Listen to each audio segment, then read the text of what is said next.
अस्सलाम वालेकुम नाज़रीन, इमरान याकूब खान साहब और फैसल चौधरी साहब के साथ मैं हूं Samina Pasha. Programme view point में आपको खुशामदीद कहती हूं।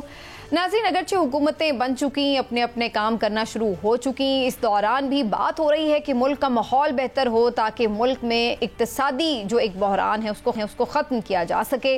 और इसके लिए कोशिश ये की जा रही है कि जो एक दरमियान में रिफ्ट है, ख़ास तौर पर एक लड़ाई है पाकिस्तान तहरीक इंसाफ की, उसको किसी तरह भी ख़त्म किया जाए। इसके लिए अपोजिशन जमातों से बात करने के लिए हुकूमत की मुख्तलिफ जमातें भी बार कहती हैं, ऑफ़र करती हैं कि जी हम बात के लिए तैयार हैं, लेकिन PTI की तरफ से मुस्बत जवाब नहीं आ रहा था। कल शहरियार आफरीदी साहब की तरफ से ये स्टेटमेंट आया कि हम सिर्फ आर्मी चीफ और ISI चीफ से बात करेंगे। तो आज शिबली फराज साहब की तरफ से ये स्टेटमेंट आया कि हम सियासी जमातों से भी बात करने के लिए तैयार हैं, लेकिन उसके लिए TORs पहले से तय करने होंगे। तो बजाय ये लग रहा है कि PTI भी अब बातचीत के लिए तैयार है, लेकिन मशरूत तौर पर। इस हवाले से जो अहम स्टेटमेंट्स मैं आपके सामने रखती हूँ, फिर इसके बाद डिस्कशन करेंगे कि आखिर ज़रूरत किसकी है, किसको इसमें पहल करनी चाहिए। अगरचे शहरियार आफरीदी ने तो ये कहा कि आर्मी चीफ या सरबरा DG ISI से बात हो सकती है, लेकिन दूसरी तरफ फैसल वावडा साहब जो कि इस्टेब्लिशमेंट के करीब समझे जाते हैं, उनका ये कहना है कि PTI से कोई डील नहीं होगी, कोई डील नहीं होगी। और आज की खबर ये है कि मशरूत तौर पर आमादगी जाहिर कर दी गई है। शिबली फराज साहब ने इस बारे में कहा है कि मुज़ाकरात करने हैं तो पहले पैरामीटर्स तय किए जाएं। वो क्या कहते हैं वो भी सुन लीजिए। मज़ाकरात के लिए सबसे पहले जो है वो पैरामीटर्स हमने तय करने हैं कि किस किस तरीके से और किस माहौल में ये मज़ाकरात होंगे। उसके बाद चीजें आसान हो जाएंगी और मज़ाकरात के लिए राह भी हमवार हो जाएगी और उसका कोई एक मुस्बत नतीजा भी निकलेगा। जो भी स्टेक होल्डर्स है, और देखें इसमें हम इशारतन किनायतन हमें बात नहीं करनी चाहिए कि ये एक रियलिटी है। जिस तरह मैंने कल भी कहा था कि एस्टेब्लिशमेंट भी एक रियलिटी है और पाकिस्तान तहरीक इंसाफ भी एक बहुत बड़ी रियलिटी है। जो भी इसमें पोलिटिकल पार्टीज भी शामिल हैं कि ये सारे मिलकर तय करें कि जी हमने किन बुनियादों पे ये मज़ाकरात करने हैं। जी, तो सबके वर्जन अब आपके सामने आ चुके। आइए अब इसका तज्जिया करते हैं। इमरान साहब, बज़ाहिर ऐसा लग रहा है कि बातचीत की कोई सीरियस एफर्ट कहीं ना कहीं से स्टार्ट हुई है, जिसके बाद सब इसके ऊपर स्टेटमेंट भी दे रहे हैं, लेकिन PTI को किससे बात करनी चाहिए? बिस्मिल्लाहिर्रहमानिर्रहीम। समीना, देखें बात सीधी सी है। बात हमेशा सियासतदानों की सियासतदानों से ही होती है और फिर उसी में हल निकलता है। मज़ाकरात होंगे तो कोई हल निकलेगा। मैं तो हमेशा आपसे ये बात करता हूँ। दूसरी बात ये कि जब आप मज़ाकरात के शुरू में ये कह देते हैं ना मशरूत मज़ाकरात, तो फिर उसका मतलब ये होता है कि आप मज़ाकरात नहीं चाहते। हमेशा अगर आप माजी में देख लें, जहाँ पूरी दुनिया में जब भी मज़ाकरात होते हैं, होता क्या है, मज़ाकरात शुरू किए जाते हैं, टेबल पर बैठा जाता है, फिर शराइत तय आपस में की जाती हैं कि जनाब जायज़ा लेने के बाद ये चीज़ें काबिल अमल हैं, ये चीज़ें काबिल अमल नहीं हैं, इनका फिर वो TORs और ये सारी चीज़ें सारी हो जाती हैं। मामला ये है कि अगर आप बात थोड़ी सी अगर आप इजाज़त, हाँ जी, आप अभी आपने कहा कि बात जो है वो सियासी जमातों से होती है, लेकिन हमने देखा कि मोहतरमा ने जब बात की तो मुशर्रफ साहब से बात की, जब नून लीग पे बुरा वक्त आया तो बाजवा साहब से बात की, उनके थ्रू अब उनके सारे वो आके मान रहे हैं, बता रहे हैं कि उनके थ्रू ही मियाँ साहब बाहर गए, उनके थ्रू अदम एतमाद से हुकूमत गिराई गई और अब जिस तरह से ये हुकूमत बनी है वो भी सबके सामने है। तो उन दोनों जमातों ने तो इस्टेब्लिशमेंट से बात की। PTI के लिए मामले में सब कह रहे हैं कि सियासी जमातों से बात करें।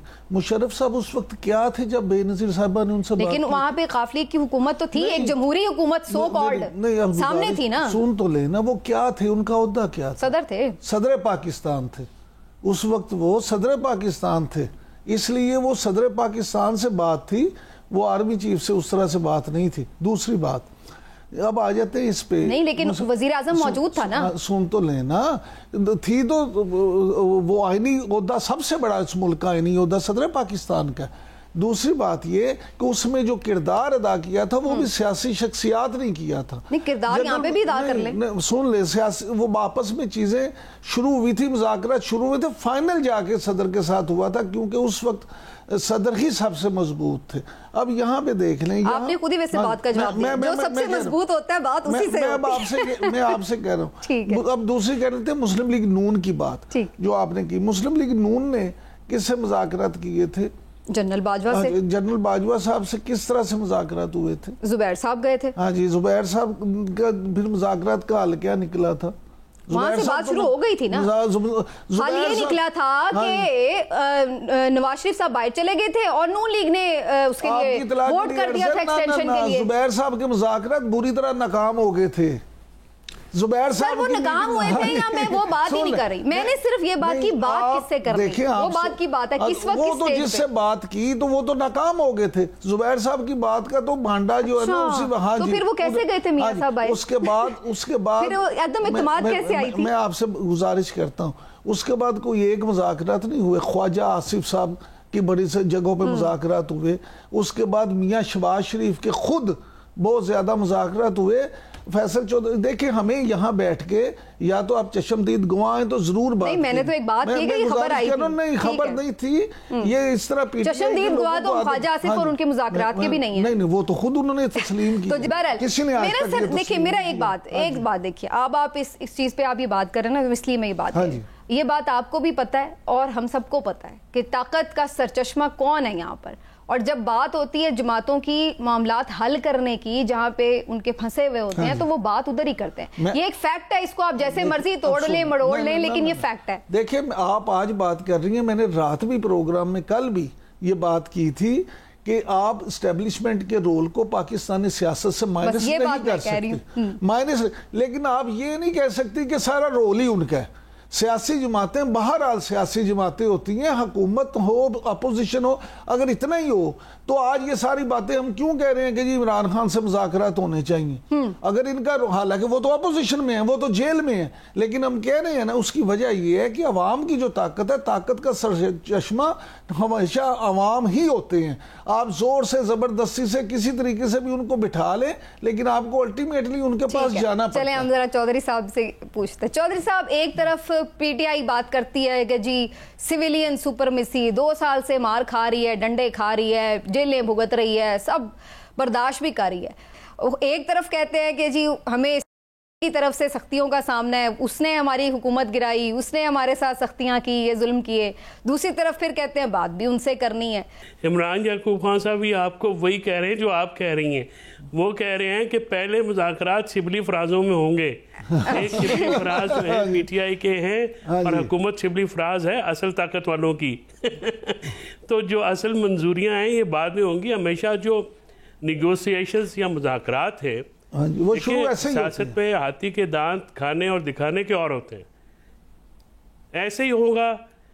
बिल्कुल आप भी दुरुस्त कह रही हैं, इमरान साहब भी दुरुस्त कह रहे हैं। कुछ लवाजमात होते हैं। शहरयार अफरीदी साहब ने जो बात की है, वो जैसे मैं एक पंजाबी हूँ तो मैं घर में पंजाबी बोलता हूँ, तो मैं पहले सोचता हूँ पंजाबी में, फिर उसको ट्रांसलेट करता हूँ उर्दू में, फिर उसको अंग्रेज़ी में जाके लिखता पढ़ता हूँ, तो उसमें ट्रांसलेशन होती है काफ़ी।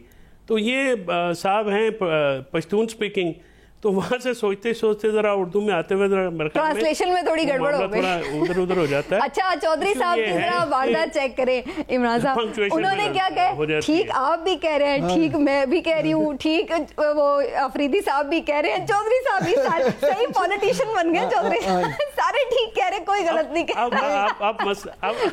लेकिन चौधरी साहब लेकिन आज मेरा सवाल ले लें। चौधरी साहब एक अच्छी बात की है। चौधरी साहब एक सवाल भी जी सर। जी सर। आपके दोस्त फैसल करीम कुंडी साहब ने आज बड़ी खतरनाक एक बात की है। उन्होंने कहा है कि पीटीआई जो है वो एक नई 9 मई की जो है ना, वो तैयारी कर रही है उसकी 9 मई की, और वो दोबारा उसमें वो कर रहे हैं। तो ये आप फैसल करीम कुंडी साहब आमतौर पे इस तरह की बात करते नहीं, इसको भी जरा शामिल कर दें कि ये क्या है। इतनी अच्छी हमारी डिस्कशन जा रही थी, आपने एक डिफरेंट सवाल बीच में ऐड कर दिया। वैसे मैं सीक्वेंस में जवाब दे देता हूँ। नहीं वो सीक्वेंस में मैं उसका भी जवाब देता हूँ। पंक्चुएशन की गलती इधर भी है, अली अमीन गंडापुर साहब की पंक्चुएशन में फंस गए हैं, और जो फैसल कुंडी और अली अमीन आपस में इलेक्शन लड़ते हैं। ये लोकल सियासत है। ये डीआई खान की लोकल सियासत जो है वो नेशनल सियासत में आई हुई है। लिहाजा वो फैसल करीम कुंडी जो कह रहे हैं वो बुनियादी तौर पे अपने वोटर्स को और उनको से डीआई खान में नाजरीन के लिए, सब आपको तो पता ही है, वहाँ पे 3 धड़े हैं, मौलाना फजल रहमान साहब, अली अमीन गंडापुर साहब और फैसल करीम कुंडी पीपल्स पार्टी को रिप्रेजेंट करते हैं। तो ये 3 सियासी धड़े हैं डीआई खान में जो आपस में इलेक्शन लड़ते हैं। इस बार जो है वो गंडापुर साहब जो हैं उनकी फैमिली कामयाब हुई है। पिछली दफे भी फजल रहमान साहब को उन्होंने हराया था और हरा के वो आए थे। तो एक तो ये जो लोकल पॉलिटिक्स है ये उसकी बात है। दूसरी बात ये है कि ये वफाक पे चढ़ाई करने वाली जो बात है, देखिए ये वैसे बड़ा गैर मुनासिब वैसे बयान था। अल्फाज का चुनाव जो भी है उनको एहतियात से करना चाहिए। ये देखिए वो उनका ये कहने का मतलब शायद हो सकता है कि हम आके वहां पे एहतजाज इतना करेंगे कि आपको इमरान खान साहब को छोड़ना पड़ेगा।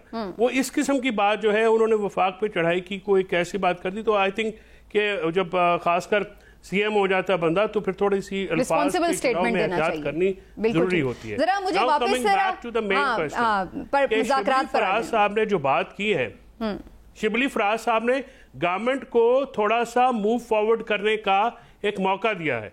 शिबली फराज ये कह रहे हैं कि टर्म्स एंड कंडीशंस तो रखें अपनी, वो आप सामने रखेंगे तो फिर बात होगी। अच्छा। वहां पे और भी लोग हैं और वहां पे वो कैसे बात होगी वो देखिए ये अनफोल्ड होता है। सोहेल वड़ाई साहब का कल परसों के कॉलम है, वो भी बड़ा आप पढ़िएगा, उसमें भी कुछ चीजें लिखी गई हैं। तो ये चीजें होती हैं कि जब ये एक तबका जो है एस्टैब्लिशमेंट में एक हिस्सा कुछ कर रहा होता है तो वो क्योंकि जाहिर है लोग वो मुल्क चलाते भी हैं, मुल्क संभालते भी हैं, उनकी बहुत से होती है। भुट्टो साहब ने अपने दौर में कहा था ना कि इस मुल्क में 3 ताकतें हैं, अपना पीपल्स पार्टी, अवाम और मिलिट्री। तो ये उनका एक है कोट है। तो ये बात तो बिल्कुल इमरान साहब सही कहते हैं कि उनका आप रोल नहीं मैनेज कर सकते। तो इसलिए अब हुकूमत को वो टर्म्स एंड कंडीशंस टेबल पर रखनी चाहिए ताकि बात आगे बढ़े। और बातचीत जो है वो ज़रूरी है, अशद ज़रूरी है। बातचीत फाइनलाइज होगी अडियाला से और यहाँ से पिंडी से और इन जगहों से, लेकिन बातचीत का आगाज जो है आगाज क्या बात करते हैं चौधरी साहब। चलिए अब मुझे जरा थोड़ा सा इसको एक पॉइंट आगे लेके चलते हैं। बात कर लेते हैं जरा TORs की। बात तो वही है कि ये कह देना कि भाई ठीक है हम बैठ जाते हैं, चलें जी बैठ गए, लेकिन उधर की जो आपके सामने डिमांड्स आती हैं वो आती हैं कि जी आप मैंडेट वापस करें, आप जो है वो लोगों की रिहाई करें। चले लोगों की रिहाई भी हो सकती है इनिशियली, मुझे लगता है कि हो सकता है कि उसके ऊपर थोड़ी सी नरमी हो सकती है, लेकिन मैंडेट वापसी ये तो हुकूमत किसी सूरत नहीं कर सकती है। और इसी तरह से अगर ये कहते हैं, इनकी क्या डिमांड हो सकती है PTI से? यही कि जी आपके केसेस खत्म कर सकते हैं, आप जो हैं आके हुकूमत को काम करने दें, इस तरह की कोई TORs होंगे क्या? आपकी नज़दीक क्या है? समीना देखें, जब आप सियासत को देखती हैं ना तो आपको इस बात का ज़रूर एहसास होना चाहिए कि एक सिस्टम होता है, कोई भी उस सिस्टम से बाहर निकल के ना काम चल सकता है, ना चला सकता है, ना रह सकता है, ना सरवाइव कर सकता है। इस वक्त हुकूमत जो है वो सिस्टम जो चला रही है, हुकूमत इस वक्त सिस्टम का हिस्सा है। PTI ने अपने आप को बिल्कुल ही सिस्टम से बाहर किया और इतना बाहर किया कि अब तो अमलन किसी भी असम्बली में PTI नहीं है, पाकिस्तान सुन्नी इत्तेहाद है, अब तो ये सारे मेंबरान भी उनके हैं। अब मामला ये है कि अगर इसी तरह से मजीद भी ये सिस्टम से बाहर रहेंगे तो इसका नुकसान किसे होगा? लेकिन बात तो एक ही है ना, फेस तो वही है समीना, बात एक फेस तो वही है ना, इमरान खान। हाँ जी, ये तो वो सुन लें गुजारिश ये कि अमली तौर पे भी फिर उन्हीं मखसूस नशिस्तों का नुकसान हुआ ना, अमली तौर पे तो नुकसान उन्हें हुआ, मुझे या आपको तो नहीं हुआ। मैं सिर्फ ये बात कह रहा हूँ कि जब आप ये बात करते हैं कि जी हम सिर्फ मखसूस लोगों से बात करेंगे तो उसका मतलब ये होता है कि फिर आप अपने आप को सिस्टम से बाहर कर रहे हैं। आपने जो कहा PTI हो या दुनिया की कोई सियासी जमात हो, हुकूमत हो, जब मुज़ाकरात शुरू होते हैं ना तो बड़े बड़े मुतालबे होते हैं, जी रिहाइयाँ कर दो, इमरान खान को निकाल दो, बुशरा बीबी को निकाल दो, सबको फारिग कर दो, ये कर दो, और हुकूमत भी कहेगी कि नहीं जी कर देना हो। लेकिन जब वो भेजते हैं ना दोनों जो मुज़ाकराती टीमें, तो उन सबको पता होता है कि बात कहीं ना कहीं पठान के कालीन की तरह 1000 रुपए से वो 200 रुपए पे 1000 से शुरू होते वाली बात ना 200 रुपए पे आएगी। लिहाजा ये असल चीज है बैठना। जब आप बैठते हैं तो हल कोई ना कोई कहीं ना कहीं निकला, तो उसकी बुनियादी वजह यह है कि सियासी लोगों की ट्रेनिंग ही ये होती है। फैसल चौधरी साहब इस बात को इसलिए भी ज्यादा आपने एक बड़ी इंपॉर्टेंट बात कर दी है, मैं चाह रही हूँ पहले उस पर एक जरा कानूनी नुक्ता भी ले लूँ चौधरी साहब का, और फिर उसके बाद वापस हम इस पे आ ही जाएंगे मुज़ाकरात वाली बात पे। चौधरी साहब, ये अब कहा जा रहा है कि चूंकि सुन्नी इत्तेहाद काउंसिल को as a party election commission ने कल तस्लीम कर लिया है, और उसको एक पार्लिमानी पार्टी मान लिया है कि वो पार्लियामान में मौजूद है, तो क्या इससे पीटीआई का जो केस है वो स्ट्रांग हो गया है कि मखसूस नशिस्तें उन्हें अपील के लेवल पर मिल सकती हैं? अब डेफिनेटली देखिए, क्योंकि अभी जो इलेक्शन कमीशन ने है उनकी हैसियत को तस्लीम कर लिया है, एसआईसी को और नेशनल असेंबली सेक्रेटेरिएट को भी इन्फॉर्म कर दिया है। जो उस वक्त स्पीकर साहब का फैसला ये आया था कि अभी तक इलेक्शन कमीशन की तरफ से उनको ये इन्फॉर्म नहीं किया गया है। तो जो अभी जो उनकी मखसूस नशिस्तों का केस है वो सुप्रीम कोर्ट में है, सुप्रीम कोर्ट को लगाना चाहिए। वहाँ पे पता नहीं क्यों नहीं लगा रहे, और आई थिंक गौहर खान मिले भी हैं रजिस्ट्रार साहब से, उसको लगाना चाहिए, उसको डिले नहीं करना चाहिए। पहले ही उनके साथ ज्यादती हुई है इलेक्शन सैंपल वाले केस में। अब जो उनकी मखसूस नशिस्तें बनती हैं उनको देनी चाहिए, उन देने से ही आपकी थोड़ी नरमी नजर आएगी, थोड़ी गवर्नमेंट की तरफ से एक समझिए कि एक कॉन्फिडेंस बिल्डिंग मैयर होगा। तो ये चीजें इलेक्शन कमीशन को और सुप्रीम कोर्ट को बिल्कुल देखनी, क्योंकि अब समीना टेक्निकली स्पीकिंग जो PTI Sunni Ittehad council and all other parliamentary parties are on the equal plane. अब उनके वो तमाम मामलात भी वैसे उनको मिलने हैं, उनके राइट्स भी आपने उनको तस्लीम कर लिया है, और उनको जो है वो तमाम चीज़ें आपको देनी पड़ेंगी under the constitution and the law, वो विद होल्ड नहीं की जा सकती है।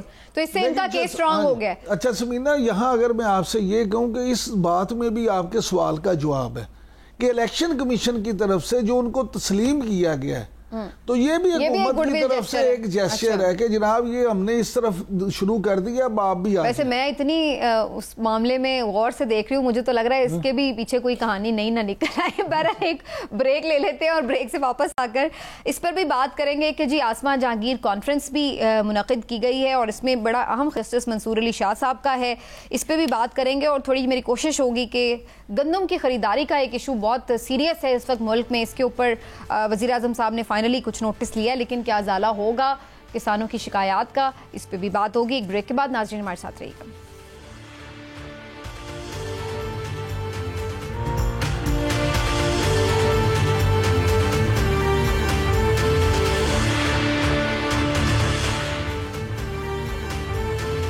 जी वेलकम बैक नाज़रीन। और जस्टिस मंसूर अली शाह साहब ने बड़ी ज़बरदस्त आज गुफ्तगू की है आसमा जहांगीर कॉन्फ्रेंस में, और क्या होना चाहिए जुडिशरी में रिफॉर्म्स के हवाले से, किन किन जगहों पर क्या क्या तब्दीलियां लाने की ज़रूरत है, इस पर उन्होंने कुछ बात भी की। आइए आपको उनकी गुफ्तगू का कुछ हिस्सा सुनवाते हैं और उस पर बात भी करेंगे।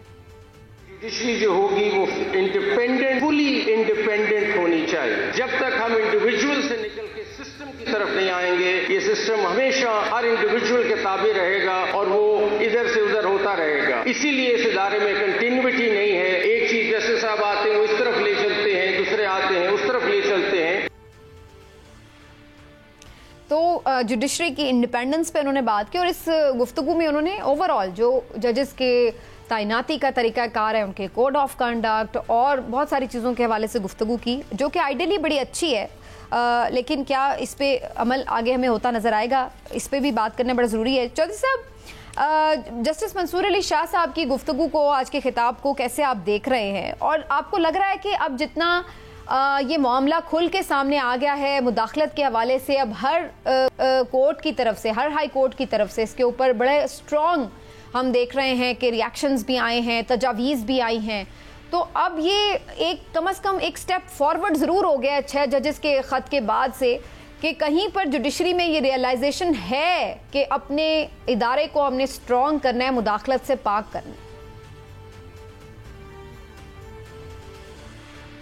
जी बिल्कुल, ये देखिए जो मंसूर अली शाह साहब ने गुफ्तगू की है ये मुख्तलिफ राय में अक्सर होती रही है। अब इस पर अमली इक़दामात की ज़रूरत है, और मैं 30 तारीख को ये केस लगा हुआ है, और उस दिन मुझे उम्मीद ये है कि आपके जो बाकी हाई कोर्ट्स हैं उनकी तरफ से भी जो तजावीज़ या फुल कोर्ट मीटिंग्स के बाद जो चीज़ें आएंगी वो मेरे ख्याल में काफ़ी ज़्यादा लोगों को थोड़ा अस्टॉनिशिंग लगेंगी। जो मेरी वक़फ़ान हाल हैं इमरान याकूब खान साहब के अल्फाज में, मैं उनके मुताबिक ये है कि जो जजेस हैं, अक्सरियत जजेस की जो है उन्होंने इस चीज़ को बहुत सीरियसली जो है कंसीडर किया है, और सुप्रीम कोर्ट को ये एक एहसास भी दिलाया है कि ये मामला जो है इसको डील करने की ज़रूरत है। अब सुप्रीम कोर्ट इस चीज़ को, क्योंकि मंसूर अली शाह साहब सीनियर प्योने जज हैं, यानी वो दूसरे सीनियर 3 जज हैं, बहुत लायक आदमी हैं, मेरे तो उस्ताद भी हैं, आइन मैंने उनसे पढ़ा है, तो वो हमेशा से जो है वो आइन की प्रिविलेज के लिए जो है हमेशा बात करते आए हैं। अब ये एक मौका है सुप्रीम कोर्ट के पास कि वो एक इदारे को जो है वो किस तरह से स्ट्रॉन्ग करते हैं, किस तरह से इन सीरियस इक़दामात का जवाब आता है। जो चीफ जस्टिस काजी फैज ईसा साहब हैं, मौजूदा चीफ जस्टिस साहब की जो गुफ्तगू थी उसमें इदाराजाती रिस्पांस की तरफ बात की गई है। जी, उन्होंने जो चीफ जस्टिस साहब ने कल खिताब किया कराची में एक तकरीब में, तो उन्होंने तो कहा है कि जब से वो चीफ जस्टिस बने हैं उन्होंने कोई मुदाखलत नहीं देखी और ना उन्हें रिपोर्ट की गई है। तो आप समझते हैं कि पिछले 6-8 महीने में कोई इस तरह की वाकई चीज़ रिपोर्ट नहीं हुई, तो इसलिए चीफ जस्टिस साहब ये कह के काफ़ी हद तक खुद को रिलैक्स रख सकते हैं कि जी जुडिशरी में कोई इंटरफेरेंस उस तरह से नहीं है? नहीं, उनका ये बात करना जो है वो आपको रिलैक्स करना का तो इंडिकेशन नहीं है ना।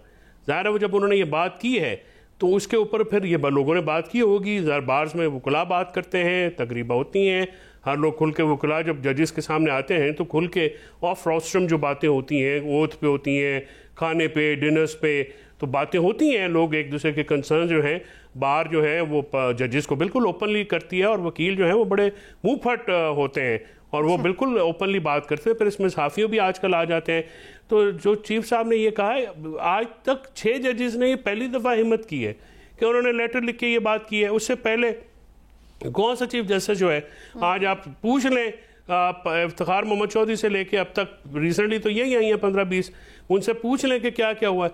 ये फिर जाके जब रिटायरमेंट के बाद बहुत बाद कोई इंटरव्यू होता है नसीम हसन शाह साहब की तरह, तो एक आधा वो बयान कर देते हैं कि जी ये हुआ था। ये कौन मानता है ये?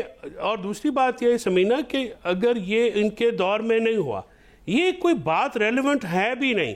आपके सामने एक केस आया है ना, उस केस में आपके खिलाफ रोज़ाना जितनी अपीलें सुनते हैं, जितने भी केसेस आपके सामने आते हैं, वो आपके शायद जजेस अपॉइंट होने से आपकी अपनी अपॉइंटमेंट से भी पहले के केसेस हों। आपने सिर्फ ये देखना होता है जज ने कि कौन सा कानून वायलेट हुआ है, ठीक बात, जो डिसीजन करते हुए कि क्या इसमें जो आइन की कानून की कौन सी शिक मुतासिर हुई है और उसकी दाद-रसी उसके मुताबिक होती है। क्योंकि ये एक इदारा जाती जो है शिकायत है, इसके ऊपर जो है पूरे जुडिशरी जो है हिल के रह गई है। पहली दफा ये जो 6 जजेस की हिम्मत है, इसीलिए इनको कहा जाता है ना कि अब देखते हैं 30 तारीख को इसकी हियरिंग है, कंसीडर किया जा रहा है तो देखते हैं इसके ऊपर अब क्या फर्दर होता है। लेकिन इमरान साहब, अमली इक़दाम क्या होते हैं? अमली इक़दाम क्या होते हैं? लेकिन इमरान साहब, जो बज़ाहिर ये इशू टेकअप तो किया गया है, लेकिन इसके ऊपर फुल कोर्ट का पहले इंदिया दिया गया था, लेकिन अभी जो हेयरिंग हो रही है अभी तो वो 6 जजेस कर रहे हैं। जस्टिस याया आफरीदी ने खुद को अलग कर लिया था बेंच से और बाकी जो रह गए 6 जजेस वो अब इसको हियर करेंगे। तो आप समझ रहे हैं कि ये जो मामला है 6 जजेस वाला, ये बज़ाहिर इसको किसी तरफ लगाना पड़ेगा, ये उस तरह बगैर किसी तरफ लगे जान नहीं छूटने वाली। देखिए समीना, लगाना चाहिए, क्यों उसको नहीं लगाना? देखिए जस्टिस मंसूर अली शाह साहब बड़े काबिल इज़्ज़त, काबिल एहतराम है, आज उन्होंने बड़ी अच्छी बातें की हैं। लेकिन मैं अगर तो इन्हें अदालत ना लगे तो ये ज़रूर उनसे पूछना चाहूँगा कि सर आज आपने जो बातें फरमाई हैं, क्या उस पे अमल के लिए, क्या उसकी कोशिश के लिए, क्या उस पे को यकीनी बनाने के लिए भी अपने अपने सारे कैरियर में कोई अमली इक़दाम किया है, या हमें सिर्फ बातें करके या आप ये सुना रहे हैं? देखिए अदलिया जो इदारा जाती, एक बात कर रहे थे अभी फैसल चौधरी साहब, इस इदारे को, इस इंस्टीट्यूशन को इज्जत दिलवानी किसने है? जज साहिबान नहीं दिलवानी है, और वो अपने अच्छे कपड़ों से, अच्छी बातों से नहीं दिलवानी, अच्छे फैसलों से दिलवानी है। ठीक बात। जितने वो अच्छे फैसले करेंगे और वो अच्छे फैसले जब अवाम में आएंगे उससे उनको इज्जत मिलेगी, सिर्फ अच्छी बातों से इज्जत नहीं मिलेगी। हमारे हाल में ये है कि दादे का फैसला, केस होता है, मुकदमा होता है और फैसला पोता सुनता है। भाई अल्लाह के बंदो, वो मर जाता है, उसमें उसे इंसाफ नहीं मिलता। वो लोग जो बेचारे कोड़ियों का आप समझ लें जुर्म होते हैं, तो वो उनकी उम्रें बीत जाती हैं, उम्र कैसे ज़्यादा उनकी सज़ा वहाँ जेल में गुजर जाती है, उनकी ज़मानत नहीं हो सकती। ये सारी चीज़ें, सबसे पहले इन 6 जजों ने जो ये काम किया है ना, ये समझे ना बारिश का पहला कतरा है। इन सब जज साहिबान को बैठना चाहिए, बैठ के देख के उस पर एक लायहा अमल तय करना चाहिए। भले आप एक फैसले पे ना जाएं, लेकिन खुदा का वास्ता कोई ऐसा अमलन ऐसा कर दें कि जिससे लोगों का इन इमारतों पे एतमाद बढ़े, लोगों को ये पता हो कि हमारा फैसला अगर पाकिस्तानी अदालत में चला गया तो हमें इंसाफ भी मिल जाएगा और हमारे लिए सब ठीक हो जाएगा। लेकिन अगर आप सिर्फ बातें करेंगे तो आप भी चले जाएंगे, जैसे कई जज आए कई गए, तो बातें उसी तरह। चलिए अभी एक ब्रेक ले लेते हैं जी, और ब्रेक से वापस कुछ सीरियस आलमी अफेयर्स भी हैं जो पाकिस्तान से जुड़े हैं, खित्ते के हालात से जुड़े हैं, उसके ऊपर भी बात करना बड़ा ज़रूरी है। आप कहीं मत जाइएगा, एक ब्रेक के बाद हम वापस आ रहे हैं, हमारे साथ रहिए।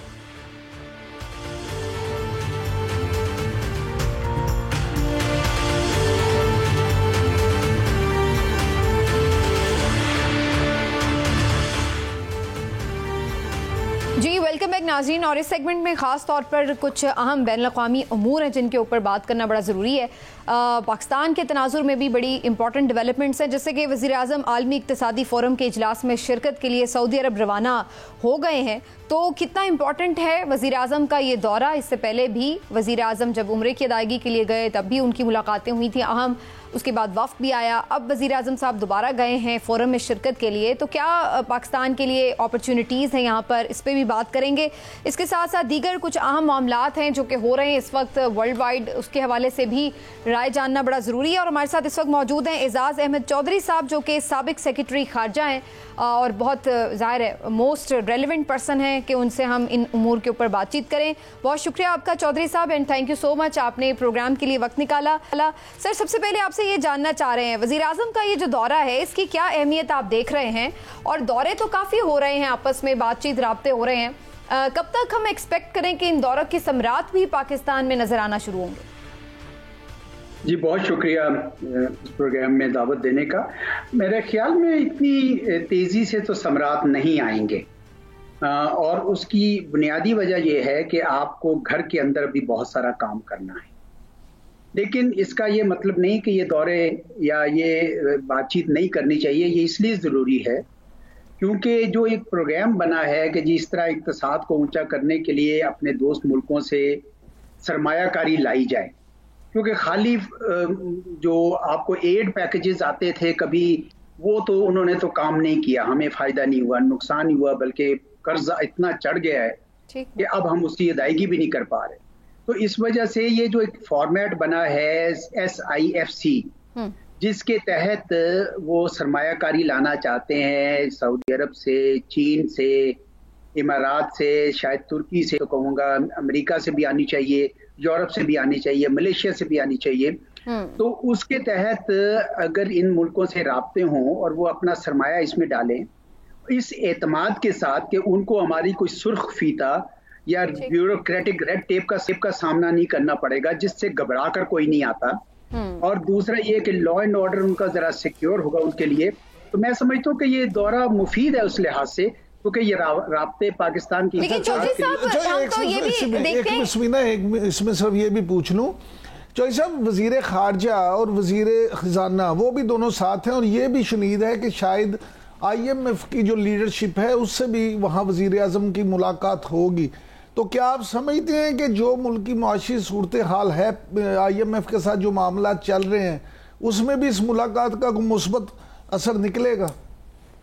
बिल्कुल निकलेगा। देखिए, अब कोई भी जो डोनर है या इन्वेस्टर है, वो ये चाहता है कि उसे एतमाद दिलाया जाए हाईएस्ट लेवल पर कि आपने अपने मुल्क की इक़्तिसाद को अपनी सबसे अवलीन तरजीह कर ली है। क्योंकि अगर आप आज भी सियासत में उलझे रहे और आपने अपनी इक़्तिसाद को वो अहमियत नहीं दी, वो तरजीह नहीं दी, तो मैं समझता हूँ कि पाकिस्तान के लिए क्या, ये सारे डोनर सब भाग जाएंगे, सब डर जाएंगे कि भाई इनको तो अभी अपना उसकी तरफ तवज्जो ही नहीं है। इसलिए ये ज़रूरी है कि ये उनका एतमाद बहाल रखें।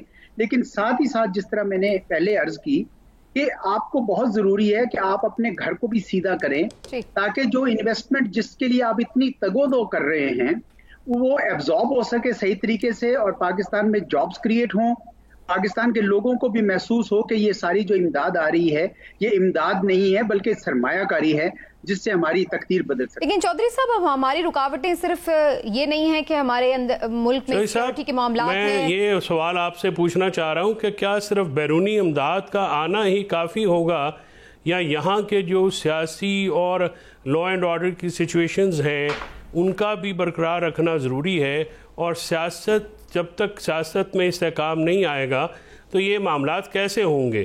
क्योंकि सिर्फ बैरूनी सरमायाकारी आना ही तो काफ़ी नहीं है। सरमायाकार तो जहाँ पे तहफ़्फ़ुज़ मिलेगा जान व माल का, वहाँ पे अपने पैसे लगाएंगे, और जहाँ पे कानून का निज़ाम जो है वो मजबूत होगा ताकि उनसे कोई ज़्यादती हो तो अदालतें दादरसी करें। तो इस बारे में आपका क्या कहना? मैं पूरी तरह आपसे इत्तेफाक करता हूँ, इसमें कोई शक ही नहीं है कि पाकिस्तान में जो सरमायाकारी करेगा वो चाहेगा कि यहाँ सियासी इस्तेहकाम हो, यहाँ अमन आमा की सूरत हाल बेहतर हो, लॉ एंड ऑर्डर सही हो, जानो माल का तहफ़्फ़ुज़ हो। तो इसमें तो कोई दो राय है ही नहीं। लेकिन हमें ये कदम तो उठाने हैं साहब। ये भी याद रखिए, बहुत सारे मुल्कों में सियासी इस्तेहकाम नहीं होता। बहुत सारे ऐसी मिसालें हैं जिसके अंदर बहुत ज़्यादा पोलराइजेशन है। अमेरिका में भी इस वक्त है, जापान में है, इटली में है, नीदरलैंड में है, हिंदुस्तान में है। लेकिन साथ ही साथ वो ये भी देखते हैं कि आप अगर इसमें तरजीह रखते हैं इसकी और आप वाकई इस तरफ चलना चाहते हैं तो लोग हाथ पकड़ने को तैयार होंगे।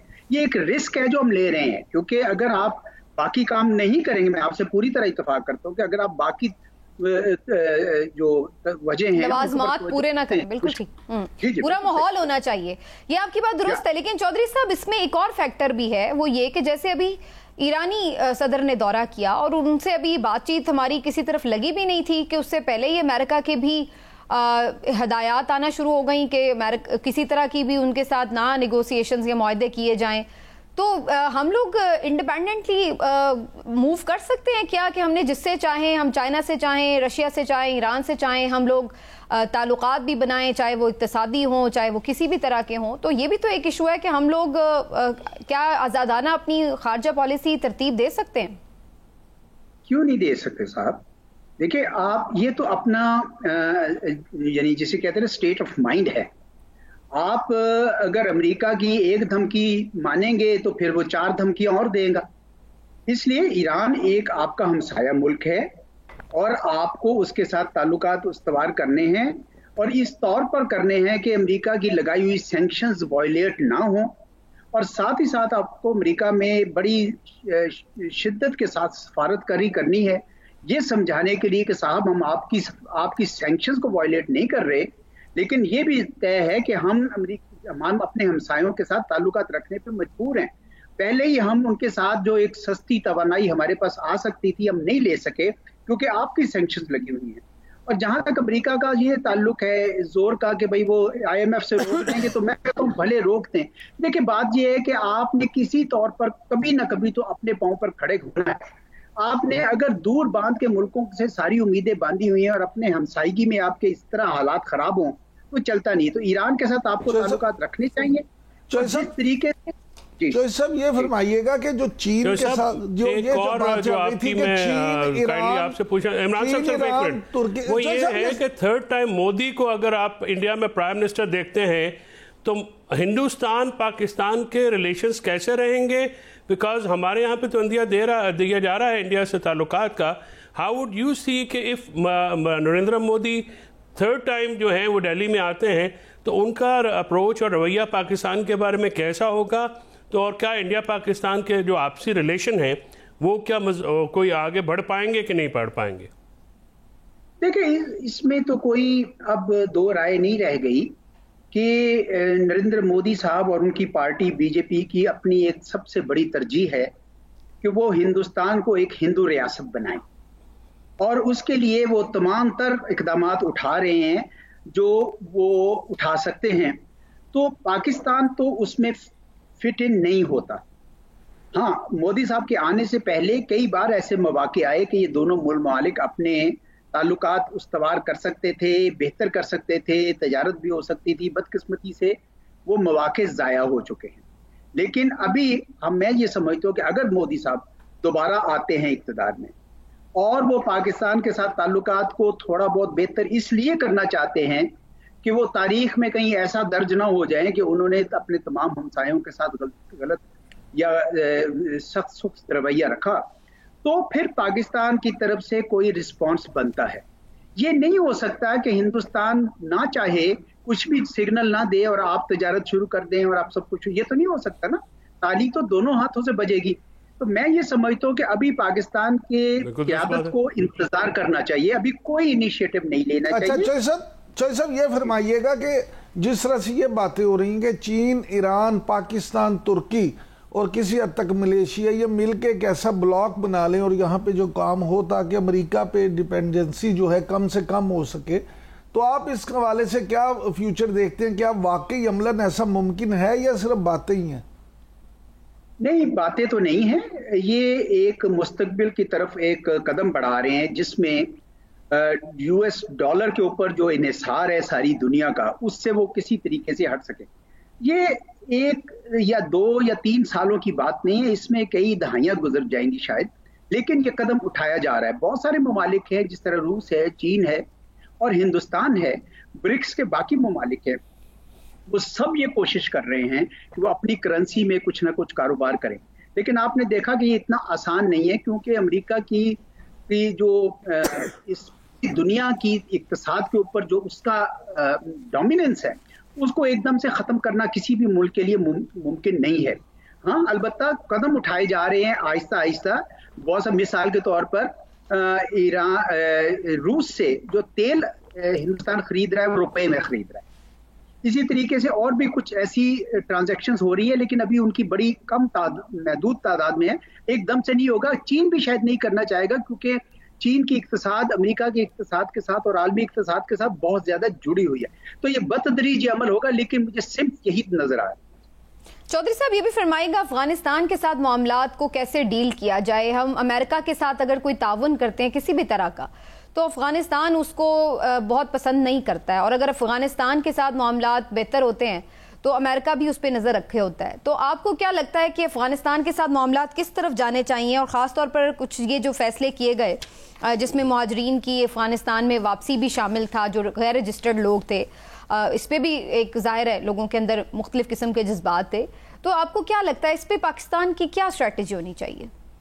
देखिए, इसमें ये तो बड़ी बदकिस्मती है कि तालिबान को पाकिस्तान ने तालिबान की वजह से दुनिया भर में बहुत मुश्किलात भी सही और अफगानिस्तान के इतने रिफ्यूजीज को भी पनाह दे रखी। लेकिन तालिबान ने भी आके ये सोचा कि चूंकि वो बंदूक के जोर पर काबुल आए हैं, तो उसी हवाले से वो पाकिस्तान पर भी लेवरेज बनाए और उन्होंने प्रॉक्सी के तौर पर TTP को पनाह दी हुई है। ये बड़ा दुख की बात है। लेकिन इसमें मेरे ख्याल में हमारी गलती ये हुई है कि हमने अफगानिस्तान की स्टेट को समझा नहीं। ये वो स्टेट है जिसमें तमाम तर हुकूमतें जो आई हैं, उन्होंने कभी भी पाकिस्तान और अफगानिस्तान के बॉर्डर को तस्लीम नहीं किया। उन्होंने हमेशा कोशिश की है कि पाकिस्तान के साथ जो है ताल्लुकात को इस तरीके से रखें कि उनको ज़्यादा से ज़्यादा लेवरेज मिले। लेकिन ये बड़ी शॉर्ट टर्म अप्रोच है और मेरे ख्याल में तालिबान की हुकूमत को बताना चाहिए, उनके साथ हर किस्म की डिप्लोमेसी, हर चैनल खुला रखना होना चाहिए कि जनाब ये आपके अपने मफाद में भी नहीं है, क्योंकि दुनिया का कोई मुल्क ऐसा नहीं है जिसने आपको रिकग्नाइज किया है, तस्लीम किया है और आप इंसर्जेंट ग्रुप नहीं है। अब आप एक हुकूमत बन गए हैं और आपके ये जो रवैया है इसकी वजह से सारी टेररिस्ट एंटिटीज दोबारा अफगानिस्तान में आ रही हैं। पाकिस्तान का आज पाकिस्तान में खून बहा जा रहा है, कल को दूसरे जो हमसाए हैं वो भी बड़े फिक्रमंद हैं। तो आप अपना ये रवैया तब्दील कीजिए। लेकिन इसका यह मतलब भी नहीं है कि हम उनके साथ कोई टिट फॉर टैट करें, कोई बदले लेने की कोशिश करें, बल्कि तरीका इस तरह बनाए कि चैनल्स ऑफ कम्युनिकेशन को ज्यादा करें, ट्रेड और ट्रांजिट ट्रेड को भी ना खत्म करें, क्योंकि उसकी वजह से पाकिस्तान की दोनों मुल्कों में पीस कॉन्स्टिट्यूएंसीज भी बिल्ड होती हैं। जहां तक अमेरिका का ताल्लुक है, देखिए अमेरिका इस वक्त अफगानिस्तान में से बिल्कुल अपना हट चुका है। उसकी अपनी एक तरजीह है कि वो चीन के साथ मुसाबका करता है और जिसके लिए वो हिंदुस्तान को अपना पार्टनर बना चुका है। इस वक्त वो अफगानिस्तान, बल्कि उसको सुबकी महसूस होती है कि उसने शायद पाकिस्तान की वजह से उसको ये दिन देखना पड़ा, इसलिए अमेरिका से कोई दिलचस्पी अब ना समझे कि आएगी। हाँ, अलबत्ता ये जरूर है कि क्योंकि टेररिज्म बहुत तेजी से वहाँ जड़ पकड़ रहा है, तो सारे जो खित्ते के ममालिक हैं उनको अब बहुत ज्यादा आपस में कोऑर्डिनेट करके इनसे अफगानिस्तान से बात करनी चाहिए, क्योंकि ये खतरा सिर्फ पाकिस्तान के लिए नहीं, ये पूरे खित्ते बल्कि पूरी दुनिया के लिए होगा। ठीक, एक आपकी मौजूदगी का फ़ायदा उठाते हुए मैं ज़रूर राय जानना चाहती हूँ। फ़लस्तीन के इशू के हवाले से भी मुसलसल हम देख रहे हैं वहाँ पर जिस तरह से नस्ल कुशी हो रही है, लेकिन अब हम देख रहे हैं कि मामला सिर्फ मुस्लिम ममालिक नहीं बल्कि यूरोप के और दीगर ममालिक में भी अब इसराइल के ख़िलाफ़ मुजाहरे शुरू हो गए हैं। यूनिवर्सिटीज़ में ख़ुद लोग जो है अमेरिका की यूनिवर्सिटीज़ हों या उनकी अपनी मुख्तलिफ यूरोपियन कंट्रीज़ की, वहाँ पर भी स्टूडेंट्स बाहर निकल कर अब मुजाहरे कर रहे हैं। आपको क्या नजर आ रहा है, कोई प्रेशर पड़ रहा है इसराइल के ऊपर या वो अपनी ही धुन में मगन है और उसने वही करना है जो उसने करना है? देखिए, ये तो पहली बात है कि ये बड़े दुख और कर्ब की बात है कि जिस तरह के जुल्म और बर्बरियत इसराइल ने बर्पा कर रखी है गजा में, उस पे बहुत सारी हुकूमतें खुसूसन अमेरिका और बहुत सारी यूरोपीय ममालिक आज भी इसराइल की मदद कर रहे हैं, जबकि उनकी अपनी अवाम इस जुल्म के खिलाफ उठ खड़ी हुई है। और मेरा सलाम है यूनिवर्सिटी के तलबा को, जो एक यूनिवर्सिटी नहीं सारी यूनिवर्सिटियों के, और उन्होंने किस तरह दबाव एक डाल दिया है। पहले इसराइल ने ये कोशिश की कि चूंकि बहुत बड़ा उस पर दबाव पड़ता जा रहा था तो उससे तवज्जो हटाने के लिए उसने ईरान को मुलव्वस करने की कोशिश की जंग में, और कोशिश की कि किसी तरीके से ये अमेरिका भी उसमें आ जाए। लेकिन चूंकि अमेरिका ने वाज़ेह कर दिया कि वो नहीं आना चाहता जंग में, और ईरान ने भी ये साबित कर दिया कि आपकी जो मिलिट्री मशीन है, जिसको आप इनविंसिबल कहते थे, नाकाबिले तस्कीर कहते थे, वो देख लें हमने उसके अंदर पेनिट्रेट कर लिया है। तो उसके बाद से इसराइल के पास वो ऑप्शन भी नहीं है। अब वो दोबारा राफा में, जहां पे इतने लोग जमा हुए हैं, उन पे ऑपरेशन करने जा रहा है। उसका प्रेशर इसलिए बढ़ा रहा है कि उसका ये ख्याल है कि ये हम मिस्र में धकेल दें सारों को और इस इलाके पूरे के ऊपर कब्जा करके ग्रेटर इसराइल बनाएं। लेकिन जिस तरीके से इस वक्त तहरीक चल निकली है पूरे अमेरिका के अंदर, उससे मुझे लगता है कि अब मुश्किलात हो जाएंगी। अभी देखें, $14 बिलियन इसराइल की इमदाद का बिल पड़ा हुआ है सेनेट में, और बहुत इस वक्त प्रेशर डाला जा रहा है कि वो आप मत दे। मेरे ख्याल में बाइडेन एडमिनिस्ट्रेशन का जो इलेक्शन का जो पूरा है सिलसिला, वो भी अब खतरे में पड़ गया है, री इलेक्शन भी। तो इस वक्त दुनिया नेतन्याहू पे बहुत ज्यादा दबाव है, इंटरनली भी है। लोग वहां पे स्कूल बंद हो रहे हैं, लोग वहां से जा रहे हैं। तो मैं समझता हूं कि ये बैटल ऑफ नर्व्स चल रही है, ये ज्यादा देर नहीं कर सकेगा, और अगर ये करेगा तो इसराइल जो दुनिया की जो सबसे भयानक तारीख का बाब है वो लिखेगा, जो अपार्टहाइड से भी ज्यादा भयानक होगा और जेनोसाइड से भी ज्यादा। तो दबाव है। मेरी ख्वाहिश थी और है कि हमारी अरब दुनिया में और मुसलमान दुनिया में भी उसी किस्म का दबाव उठे जो उठना चाहिए था, वो शायद मैंने उस तरह देखा नहीं। बिल्कुल सही। बहुत बहुत शुक्रिया आपका एजाज अहमद चौधरी साहब, thank you so much for your time और प्रेशियस कमेंट के लिए भी बहुत। आज के प्रोग्राम से नाज़रीन इतना ही, आपसे इजाज़त चाहते हैं। इंशाल्लाह फिर आपसे मुलाकात होगी। अपना ख्याल रखिए। अल्लाह हाफिज़।